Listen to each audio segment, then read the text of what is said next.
if you didn't know that, that happened on Friday. So all three of the bills went through kind of like we thought they would. So let me touch that just a hair.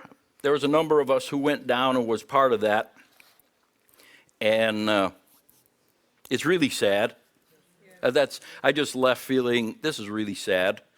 The atmosphere, the hate, the rebellion that you're part of when you're in that big group of people who want their way. And it's really sad. But on the way home, the thing that came to me is to change this stuff, to change what's happening in the Capitol. Yes, the church has to get involved as a corporate body, which isn't happening yet, to my knowledge. There's very few of them doing anything. So we need to keep praying and believing and encouraging our friends who go to other churches. You got to get it. You got to start taking a stand on some of this stuff. It's just, those three bills are just disgusting and evil. It's and the church is just mouse quiet. And they're just going to keep railroading everything through as long as we stay that way. So corporately, we need to take a stand.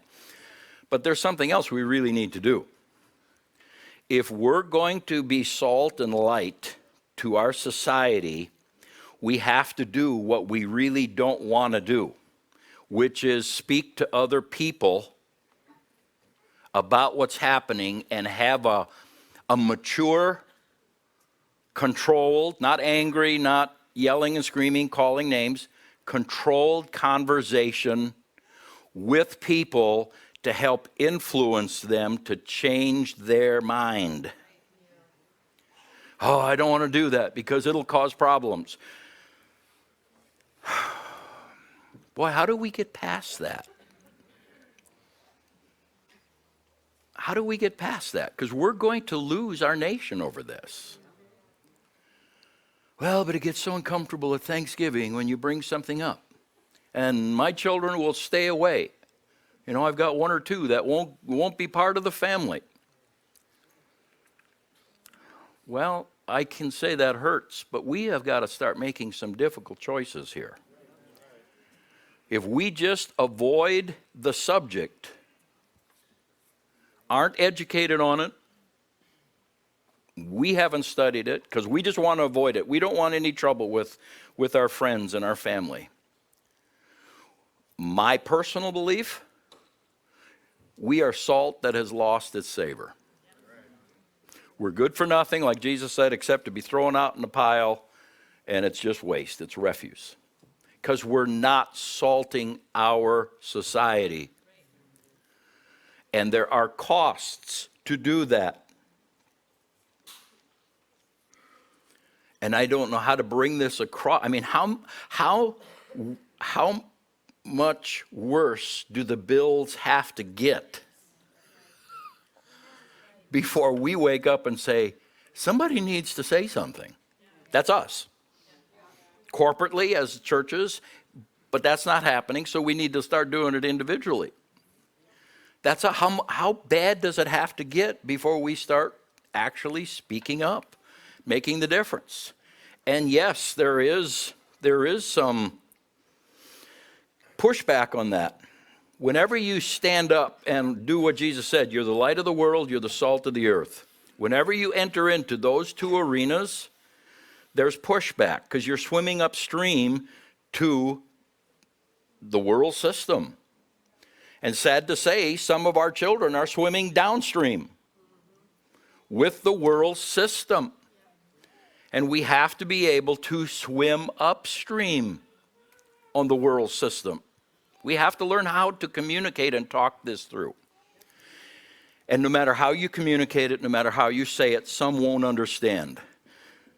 And it's usually the people who are closest to you. Who were the people that thought Jesus had lost his mind? His family. His family came a couple of times and tried to take control of him because they thought he was out of his mind. Now, I don't think he was, so it was their perception. There might be times we have to just take a stand on things and let them think we're out of our mind. Because if we don't, we're not going to be salt and light. So I'm kind of disappointed on that whole thing and the direction it went, but there it is. It happened. Now we got to move on. But the problem is we have to change some things or we're going to keep getting the same result. You know, it's like, why is this happening? It's all us. We have to change some things if we want different outcomes. So I encourage you in that. Be brave. The Lord your God is with you.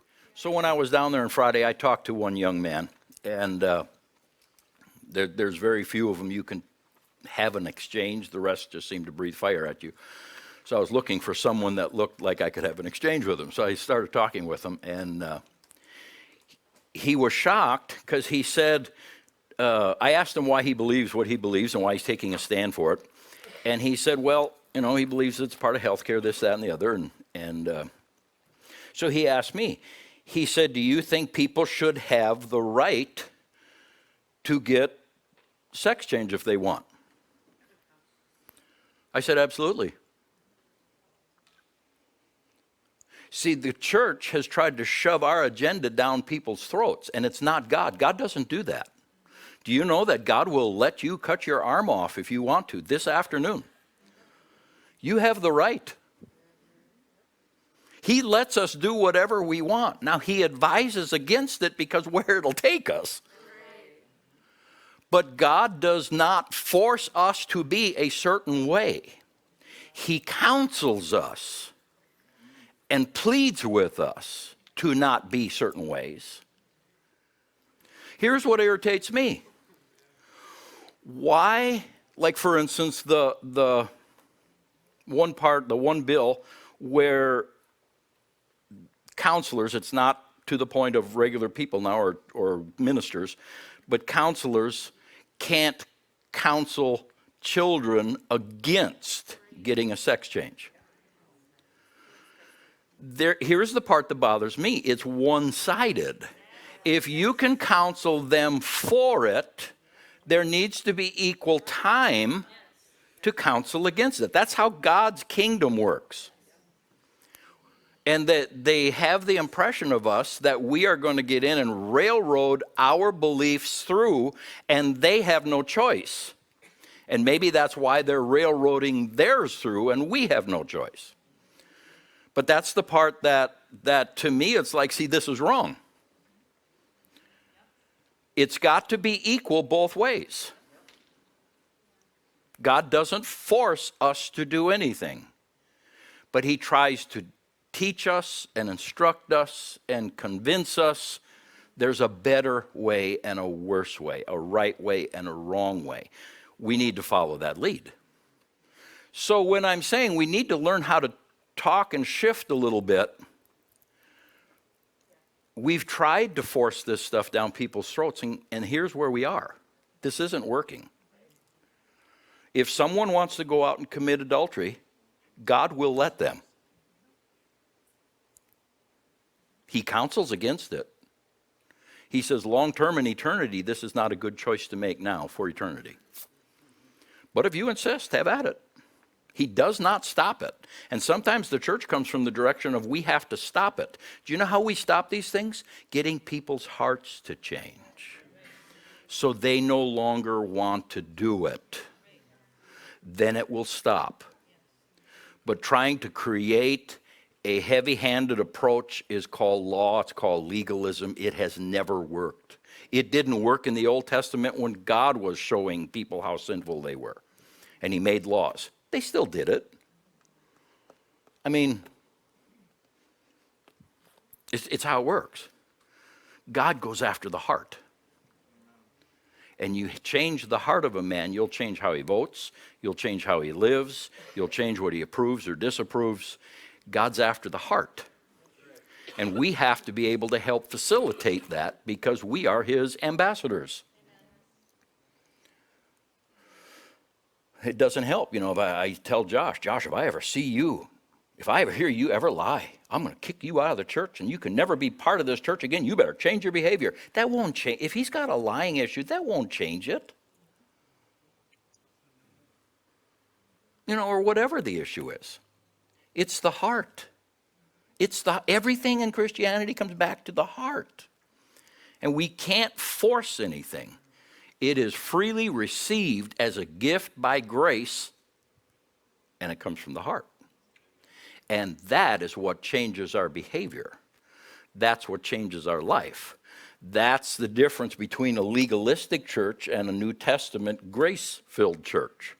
A legalistic church has laws you have to live by to be part of that church, written or unwritten. That doesn't work. It produces all kinds of bad. You might have a few people there, but you're going to have a lot of bad results. It produces pride, it produces judgment, it produces arrogancy. It produces a church that thinks they're the only ones going to heaven because we're the only ones who got it right. Oh, give me a break. There's nobody who's got it right. That might be a shock to us when we get to heaven and we look at what we did and it's like, I thought that was right. Wow, I missed that one. There's nobody who's got it right. That's why God judges on the basis of the heart. Heaven is found by what we choose in our heart, not by the actions. Now, if we choose right in the heart, God will start working on the actions because he's changing us. But we don't get to heaven or out of heaven by whether we're speeding on the way to church this morning. You went over the speed limit, Jesus comes, you're going to hell. That's legalism, that's law, that does not work, because then we're all out. I mean, nobody's going to make it, because we're all doing something wrong. So I say all that to just, again, try to plant some seed. This country, this neighborhood, our family, our friends need serious help. We have to learn how to communicate that helps them, not judges them and causes, intentional problems. Dave and Cheryl were down there, and Cheryl just mentioned to me again, she said, we have to learn how to talk to these protesters. Now, you're going to have to pick the right one because some don't want to hear what you got to say. But there are those who would be willing to carry on an intelligent conversation. Number one, get over our fear. It's in a public venue. I highly doubt they're going to pull a gun and shoot you. Get over our fear and learn how to engage with them. They have an opinion. They have a voice. Let them share it. And you don't have to say, well, see, that's wrong. You're going to hell. Let them share it. And then you share yours and believe that the seed you plant, the Holy Spirit, they go home and go, I never thought of that before. That's something that maybe I should look into. And it becomes a progressive, someone plants seeds, someone waters, and eventually out here a ways there's a harvest. We have to learn how to do that. And we're not doing a good job of it, or our government and our state wouldn't be going the direction it's going. And we have to count the costs before we go to war.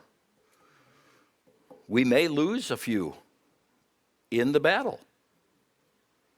Well, they won't be my friend anymore if I take that stand. Then are they really your friend? A true friend will stick with you whether they agree with you, doesn't agree with you, like you, think you made a good decision, made bad decision. A true friend will stick with you.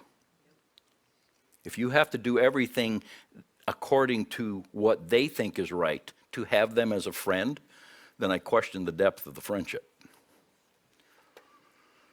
Some of my best friends are the ones who irritate me. Iron sharpens iron. Huh? Iron sharpens iron. And it's not always pleasant when someone starts sharpening you or you start sharpening them. But you stick together and both are better for it in the end. Amen?